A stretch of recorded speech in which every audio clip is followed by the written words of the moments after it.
Today I like to chop it up, talk about the article I read, NFL Network by Kevin Patra. I think that's how you say his name.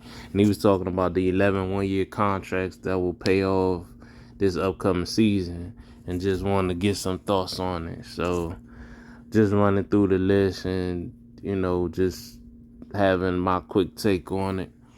Uh, The first person he had on the list was DJ Chalk, wide receiver for Detroit.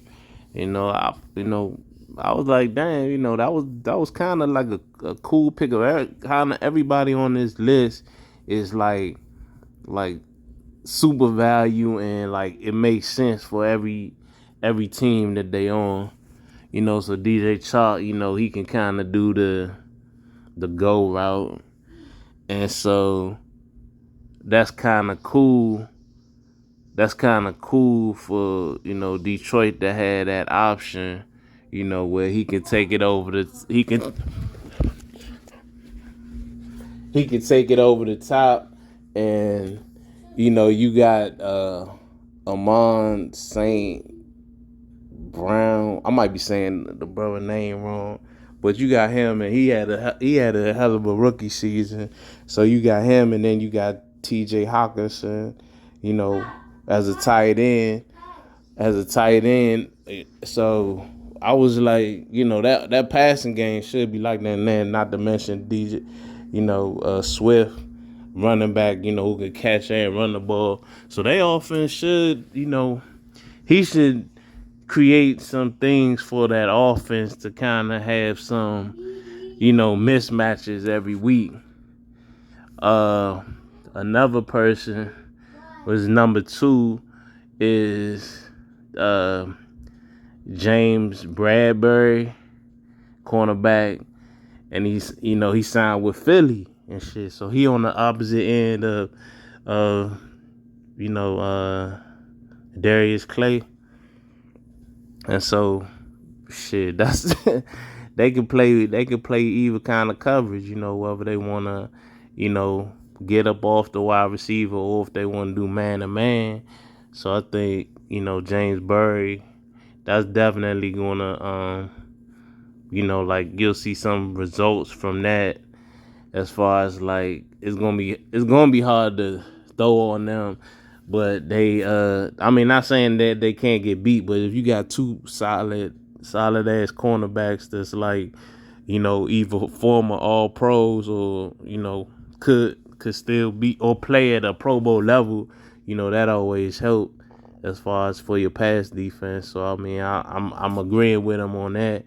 Number 3 he had out there was Jarvis Landry.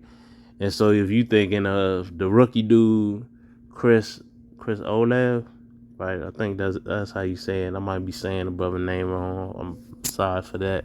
And then you got Michael Thomas coming back. So if you got them two on the outside, and then you got Jarvis going to be against either your third corner or your safety, that's a bunch of mismatches that hopefully Jameis will take advantage of. And that's not a bad look. That's not a bad look. And then you got Larry a gun Joby. I might be jacking his name up, but he a defensive tackle that signed with Pittsburgh. A run stuffer, somebody that can fill the gaps up for you, open up some lanes for TJ and stuff like that. I definitely think that's gonna help they run defense for sure. Somebody that people going towards the end of the year, they're gonna be like, that was a steal. You know what I'm saying? And some of these people could be, they was free agents because of injuries, and then some could have been like maybe they overpriced themselves and really shouldn't have been free agents. But I like that pick for Pittsburgh. Pittsburgh, we probably gonna see them having the top defense because of that.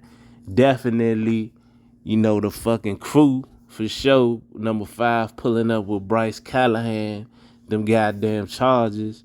And so, I'm always going, if it's bullshit for us, I'm gonna say it's bullshit. But I like Bryce Callahan. He a solid ass cornerback. He gonna be man in the slot.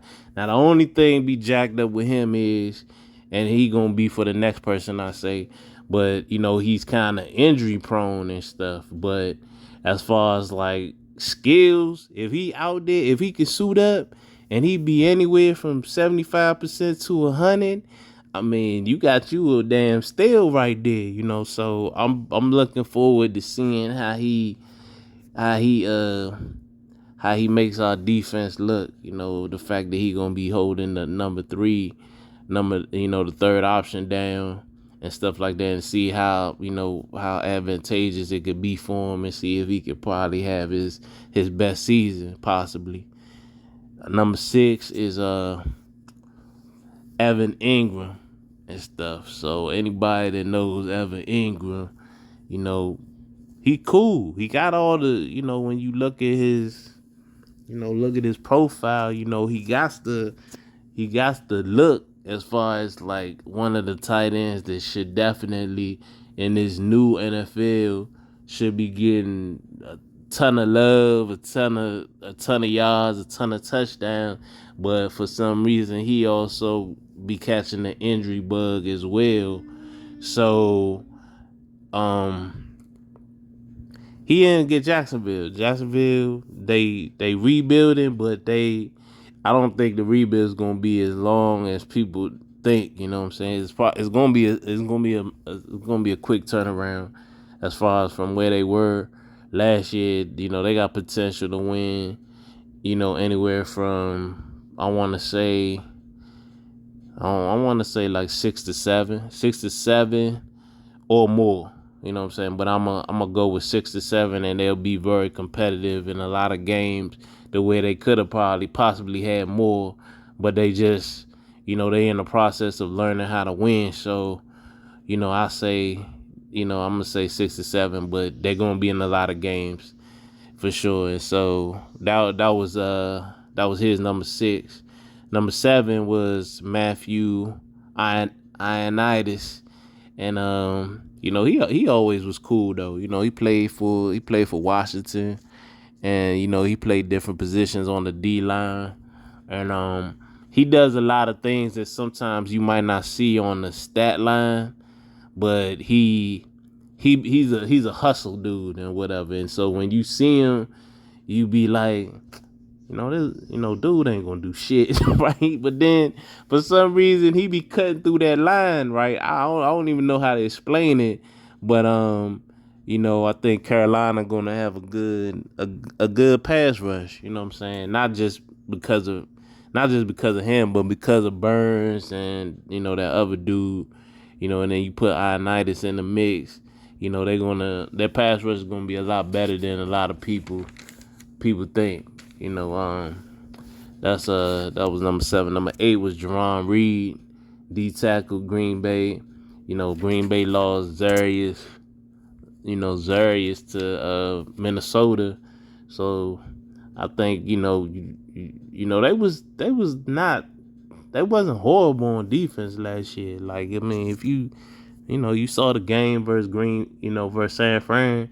It was a winnable game. The defense kind of kept them in the game. I know it was a damn snowstorm, but Green Bay was in the game. It was a game they really should have won, but I don't know. It was just one of them things where they choked. But getting Jerron Reed on a 1-year contract, man in the middle, clogging up the center and the guard and letting the other guys roam free to do their thing. You know what I'm saying? I don't think that was a bad look. That was that's a solid ass pickup. Kind of wish we got him, but yeah. I ain't got no quarrels with that.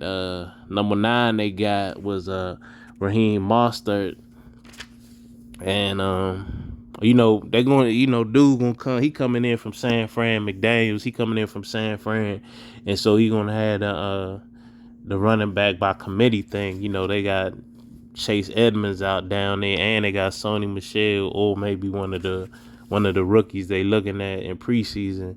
So, everybody Monster is a damn burner and shit. Like he got that type of ability. It's just, he be getting hurt though. So he's coming back from an injury. So I think he'll do good. I gotta see. For me to stamp that as I gotta see how they offensive line look. You feel me? Because it's one thing if you saying just because you coming from somebody offense, you trying to implement it, but we gotta see if Miami got them dudes up front that can open the lanes up for the running game to be hitting on anything. So that one I'm gonna say on paper it looked good, but it's question marks, because we don't know how that offensive line is gonna look in the start. Now maybe towards the end of the year, or not towards the end, but towards the middle of the season, when they get the full, the scheme, they start really getting a grasp of all the concepts and everything that McDaniel's trying to teach. It might be different, but at first, I would like to see, how they look, because I didn't really see much in the preseason yet. So maybe the second game or third game I might see more, but I don't know. I think it's gonna be a while before I can say that was for sure a good one, like all the ones that I named prior. Number 10, Juju, of course. They hoping that he could come in and fill the void of Hill, which everybody know he ain't no damn Hill. My question marks with Juju is, he ain't really shown consistently that he can beat the double coverage. And so, one of them wide receivers is going to get doubled and stuff. I don't think it's going to be MVS just yet, because, he really have a small, what you call that? A small, where we ain't got that much tape on MVS, because he kind of just be ran in the go route. Like, we ain't really seen whether he know the route tree and whatever. I think Juju's better with the route tree, but I just didn't see him. Like, when AB left, it was his team, and like he was supposed to be like, everybody said, yeah, go get him if you was playing fantasy, and just he gonna be that dude. And then since then he kind of either been hurt, or like he just kind of like faded when he was the first option. So maybe going to KC, knowing that Kelsey's gonna get all the double teams, maybe he can kind of get those opportunities to show everybody what people what do you call that, projected him to be in previous years. So we'll see. And then number 11 is Julio.